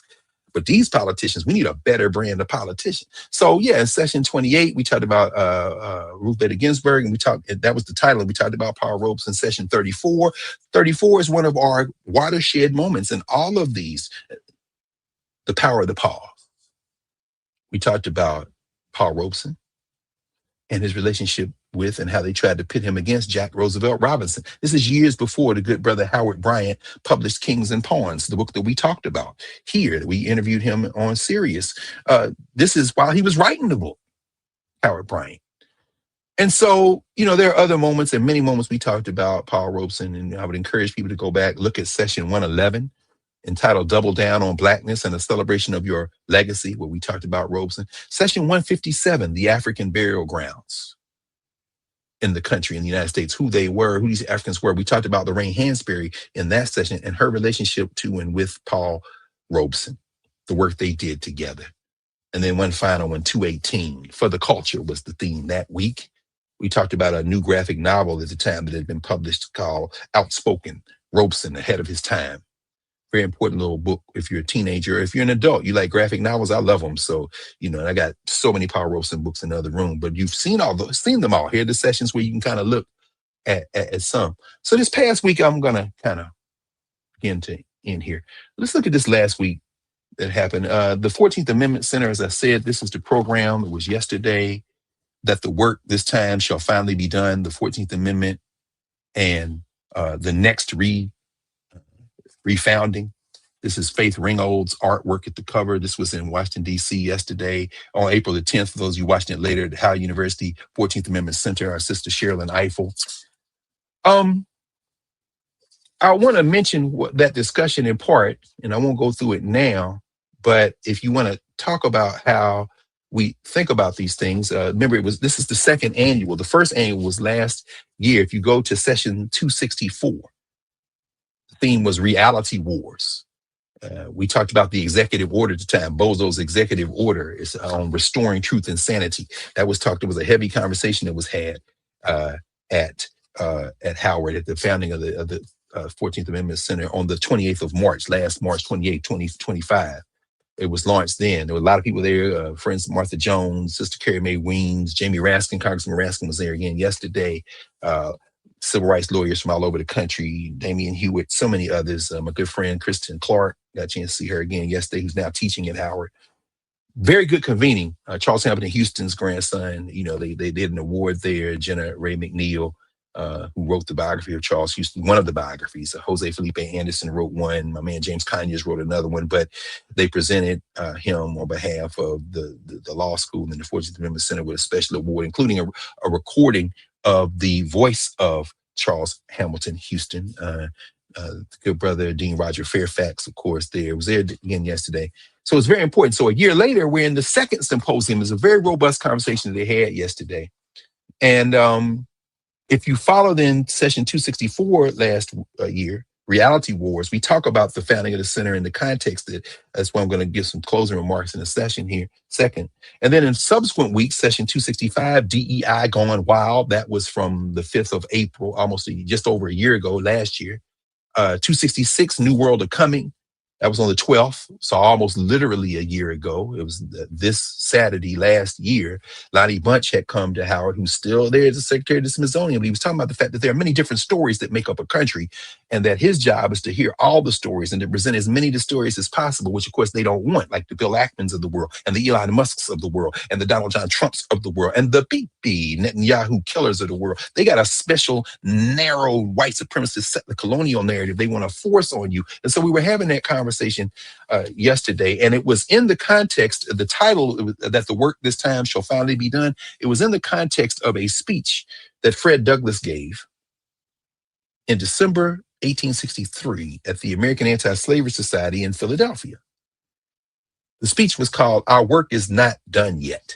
And this is what Douglass says, and this is where we're going to kind of take our turn to the end, because I think it raises this question, are we going to embrace a nativist vision of the future for those of us who are trapped for the time in the four corners of the United States of America, relatively speaking, metaphorically speaking, instead of a post-U.S. dominant world? Because that's where we are. The U.S.-Iraq war, whoever started, whoever finished it, is revealing one thing for sure. You can't kill everybody in the whole world, not without killing yourself.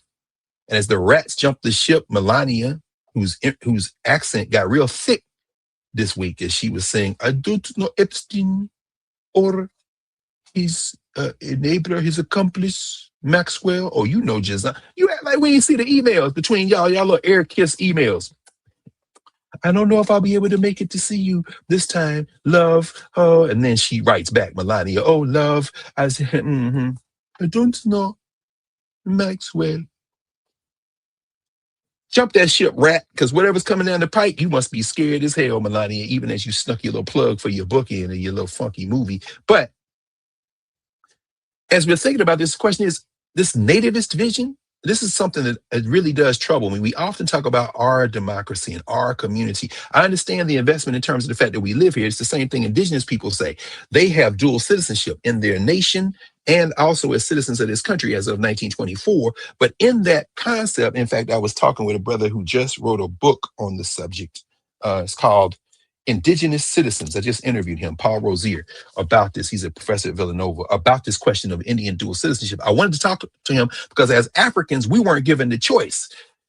This is more of a 13th Amendment conversation. But anyway, it's a story for another day. And you've heard me talk about this before. And I'm going to talk about it a lot more going forward as we talk about this semi-quincentennial year that we're in. Don't think I've forgotten where we started in February with this whole question of conflict. It's going to take us through this entire year with a peak on July 4th as Mark Wayne Mullen and his friends sit there, maybe even wrestling themselves in the WrestleMania schedule for the place that y'all pay your tax dollars for, the place that Bozo tore a third of off the side. And then the judge said, "You can't build no ballroom yet." I don't think that ballroom's ever going to be built. So Frederick Douglass, if the work this time shall finally be done, the theme of the 14th Amendment Center, from this excerpt, this is what Douglass says. And I want us to think about that in terms of this nativist vision. Why are we pouring everything into this narrative that we know we ain't got no deep convicted belief in? Once we get outside the formal social structure facing conversations we have, we watching these Lego videos and you see people laughing and making fun and cheering and saying, and they all ain't in Iran. In fact, most of them not in Iran. Iran is showing, in some ways, previewing the end of the illusion of U.S. dominance in the world, right or wrong. As John Henry Clark said, in some stories, it ain't no good guys. This is not, yeah. No, this is a look at what's happening. Russia, sanctions lifted, selling oil. India looking for other sources, as China is as well, for oil, including buying, in terms of China, from American sources of oil. A lot of profiteering going on right now. And Iran, the Strait of Hormuz is closed. It ain't closed to everybody. You can watch the Lego videos and they show you some of them boats coming through, depending on if they're ally or not. Them three countries I just named, Brazil, now I named Brazil, that's the B in the BRICS, as they're looking for alternative ways and have stood up that BRICS currency exchange that doesn't require now transactions to go through the US dollar. Russia, India, China, they in the BRICS. Guess who else?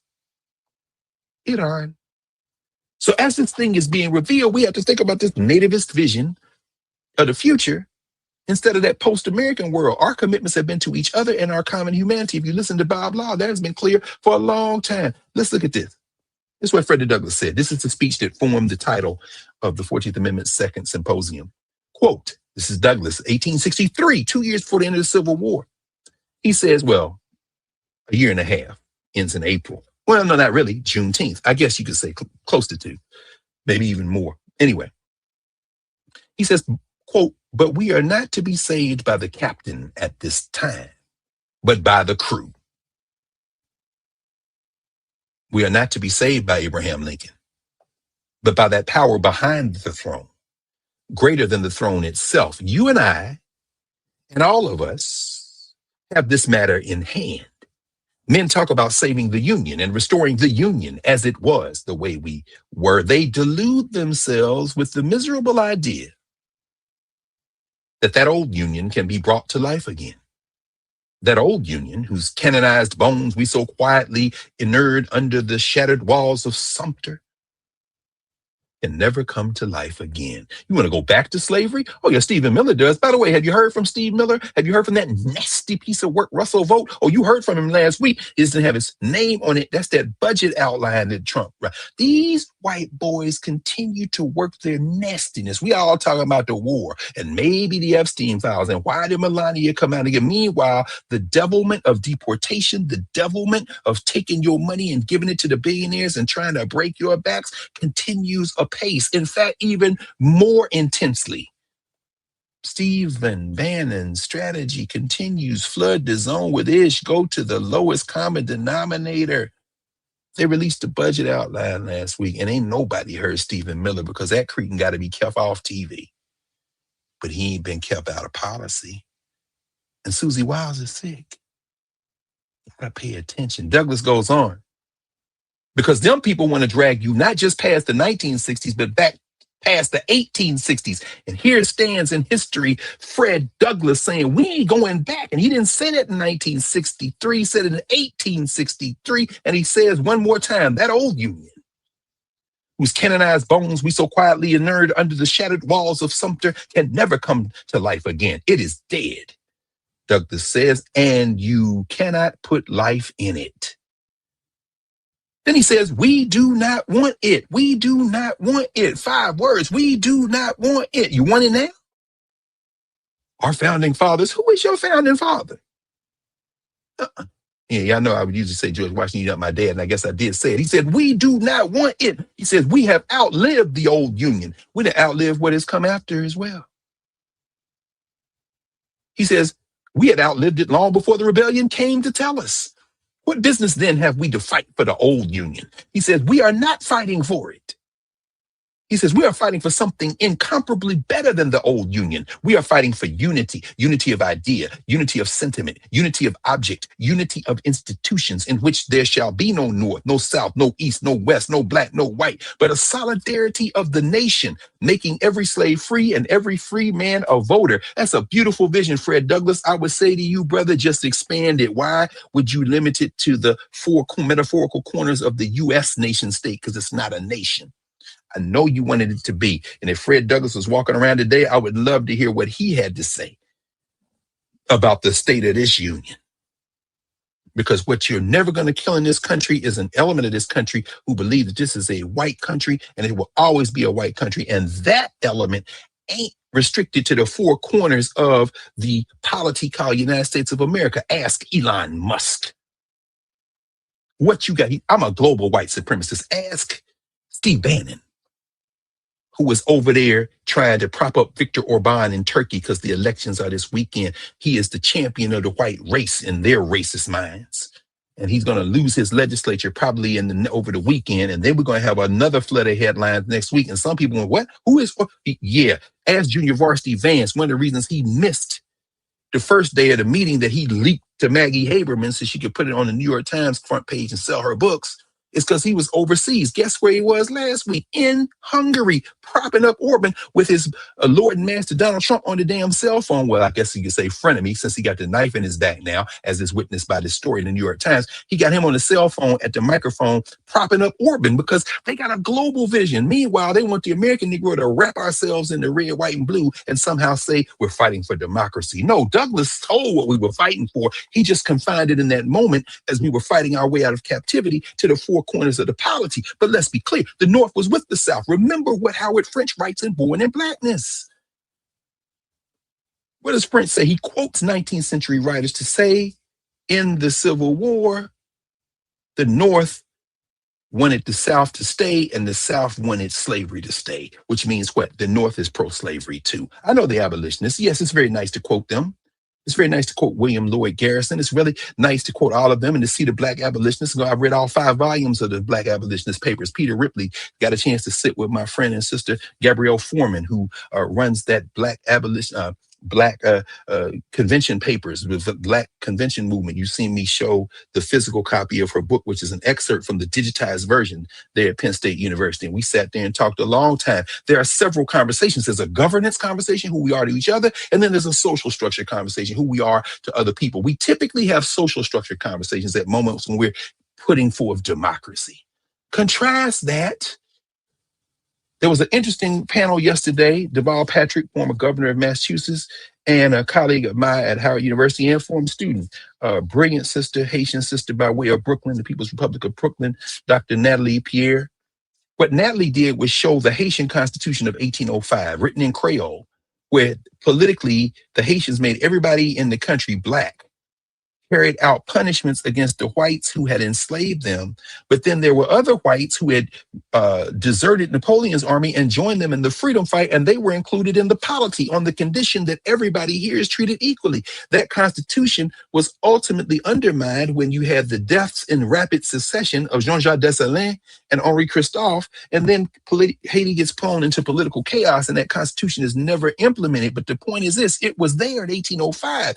You can't compare the Haitian Constitution to the United States Constitution, or you could. Guess which one would be failing? The United States Constitution. And then Deval Patrick, who was in the room when they were writing the South African Constitution, talked about the debates and discussions that were shaped by the thrust of Nelson Mandela, but ultimately did not resolve fundamental questions of land redistribution and resource redistribution, but as a document that is superior to the U.S. Constitution. Why y'all holding on to what Gerald Horne called a flawed 18th century document? You know why you're holding on? Because of those Reconstruction amendments, but that's not enough. Those amendments have to be animated with a different vision. Sherilyn talked about that yesterday. Many of the panelists talked about it yesterday, but let me be crystal clear. We have not gone far enough. Those amendments now must be transcended. I'm convinced more than ever that the path we have taken to think beyond that is the best one. And that we have to operate outside of these legal formations that are grounded in a notion of white supremacy. That social structure this war is revealing. No ceasefire, as Lurie said last week. Decoy Vance sent out there with his real leaders, the Trump crime family, Witkoff and Kushner, to negotiate with whatever they can get. Iran is in a power position. It's also in a very weak position. There are many things going on right now. Melania trying to get out of it. The constant drone and bludgeon of distraction and narratives of conflict lead people to search for more and more for assurances of protection, of stability, of reliability. We just want to escape. And in escaping, these white nationalists think they can seize the delivery system for entertainment, whether it be the Ellisons with Paramount or Bill Ackman with your music, and somehow impose their will on how we create, how we dream, how we can imagine. But ultimately, they're not going to be able to do it. Who are we to each other? Who are we to each other? Africans were created under pressure. This is what we learned as I close. We were created under pressure. What do I mean? There were no Africans in Africa. There were thousands of different groups of human beings. Howard has written about that. We've talked about that, Howard French, that is. And we're pressed together. We were pressed together as labor force into something different. But the responses of African people to those moments of oppression were grounded in our ways of knowing. The things we brought with us, not the things we got from Adam Smith or Thomas Jefferson, from John Locke or James Madison. No, we brought our own sensibility of community in very different ways, but it got pressed into a lowest common denominator that brought out the best of us, even in our resistance. The lowest common denominator, good and bad, of the deeper structures of our culture, our ways of knowing, our cultural meaning making. And then it was passed on through movement and memory, our narratives, which reflected our circumstances for sure, but the values underneath them. The more people are better informed about that momentum of memory, the better our collective decision making. It's not democracy. It's imbongi, as Baba Fukia would say. It is community. It is, to quote our brother, our elder, who we'll be hearing from next week as our Association for the Study of Classical African Civilization convenes at Roosevelt High School at the end of the week. As Baba Mariba Kelsey would say, let us agree to agree. Problem solving. The imposition of these illusory narratives, these stories, like a collective national memory in the United States that reinforces the hierarchy of race, because that's all it can ever do. If you're going to have a narrative that starts with the founding fathers and you trying to integrate yourself in, no matter how revolutionary you think you are, your daddy is George Washington and James Madison. Your framing language is the language of the Fifth Amendment, extended through the 14th Amendment to you. And they didn't even ask you what you wanted, unlike the indigenous people who had citizenship imposed on them, but who had a place to stand as nations, which allow them dual citizenship. The American Negro, as Tocqueville says, in Democracy in America, is so commingled with these people that ultimately our destinies are forever linked. I say they are, but they don't have to be in the way that we have imagined them. Reject that narrow ass narrative, this permanent national narrative that keeps one group permanently fractured, permanently traumatized, permanently. It's important to understand, recognize that makes us a fraction of a human being. Can a more informed and resonant multitude of people do anything other than choose differently in the face of that? I tell you, I think we've always chosen differently.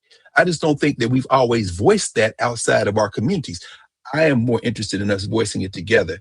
I do want to mention, finally, the work and the life of Africa Mambata, not without controversy, not deservedly, without something that has to be discussed in that context. But as you think about him, here's his obituary in today's New York Times. Africa Mambata, often called the godfather of hip hop, dies, unknown cause. This is Jonathan Abrams and Hannah Ziegler. Abrams has written some very interesting work on hip hop over the years. The Get Down, I think, is his book. It's around here somewhere. Anyway, the reason I raise him, and I just read from near the end, Lance Taylor, born on April 17th. His birthday is this coming week. 1957 in New York City, and grew up in the Bronx River Houses, a low-income public housing project in the borough's Soundview neighborhood.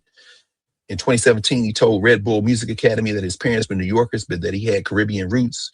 His mother, Lamar's Taylor, a nurse, had an expansive record collection that became the first introduction to popular music. This is what I love about hip hop. It was based on the momentum of memory from cultural meaning making, movement, and memory. In fact, there's a quote in here. The guy says, not only did he have an enormous record collection, he knew how to wield it. You got to know how to wield those sessions of In Class to get the full benefit. Says, as a youth, he joined the Black Spades, a flourishing street gang. That's what you say, huh? The Black Spades. He told Red Bull that his worldview began shifting after he won a school essay contest that included a trip to Africa. Soon after returning, he began performing under the name Africa Bambaataa, which he said was inspired by 19th century Zulu chief Bambatha Kamanzinza. Of course, Bambaataa. Now, this cat Taylor, a lot of sexual abuse allegations against him became public in 2016 when the political activist and former music industry executive Ronald Savage accused him of sexual repeated abuse. Then other people came forth, a dozen other men. There was a civil case he lost in 2025. The Universal Zulu Nation that he began disassociated itself from him in 2016. He denied those allegations for the rest of his life. But the fact remains that you have this here that is part of his life journey, part of the questions we have to raise. I'm raising him today, however, because of this. Coming out of that moment, and we study this, I have my students read Jeff Chang's book, Can't Stop, Won't Stop. Then we watch documentaries, have conversations. The Atlanta students came in this week, and we had some of these conversations. When you are formed in governance formations that are called gangs by the social structure.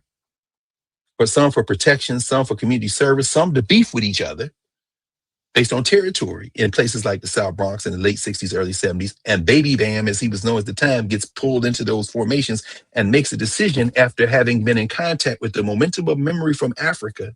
As the justice system says in its song, Dedication to Bambaataa, I want to tell a story with no hesitation on how the Black Spades became the Zulu nation.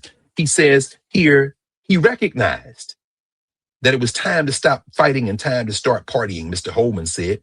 Because of his leadership in transforming the Bronx from a battlefield to a park jam, most people think of DJ Africa Bambaataa as the architect of hip hop. And he's often mentioned with Clive Campbell, DJ Clue Hurt, and his sister there, of course, at 520 Sedgwick Avenue in the Bronx, have allegedly the first hip hop party, so to speak. And of course, the son of Barbados, African Barbadian by way of New York, Grandmaster Flash. The whole idea, though, that he is the architect of hip hop, he says, so the world owes a debt to him and hip hop culture owes a debt to him. Mr. Bambaataa created Jazzy Sensation with the Jazzy 5 in 1981. And then it talks about how this idea that the music is music, cultural meaning making, but it's also governance. Who are we to each other? Even up to, through, and including holding accountable those who have harmed the community, including Africa Bambaataa. But the whole idea is that we brought those values with us, which include the values of holding each other responsible. So in a week where we see the transition of Africa Bambaataa, which we celebrate the life of Bob Law, we must remember that the way we were has valuable lessons in it that transcends the way others think we were or think they were. And that if we're going to move forward into a future, we must use the momentum of memory to help us build a better world than the one we inherited, but not just based on who we have been to other people, but who we have been to each other in an unbroken genealogy. So pause for me. Oh, wow. What'd you find? Oh, is that from the obituary, the pictures? Can't hear you. Oh, good. Tribute. Yeah, I'm sorry. No. I wanted to start from the beginning of his funeral. Yes. So people can get a sense of who this man was. So I'll just play this. We'll play this out. But I just want to say thank you. Oh, thank you, Prof. We'll see each other on Monday night. We'll all see each other. But look at this. Yeah. I didn't realize he was 6'9". Yeah. Bob Law, man, just a towering, like literally, yeah. Look. But again, we're whole people. Whole people. We can't let them capture us. Look at Terry Williams. Come on now. You better narrate. It's a beautiful thing. We are so complete when we allow ourselves to be. So there's that. All right, Dr. Carr. Thank you. Thank you, Prof. Love you. Hey, everybody. We will see each other Monday night. We're going to finish up talking about Born in Blackness, and we'll recap. So, love you. Have a great weekend. You too, my dear.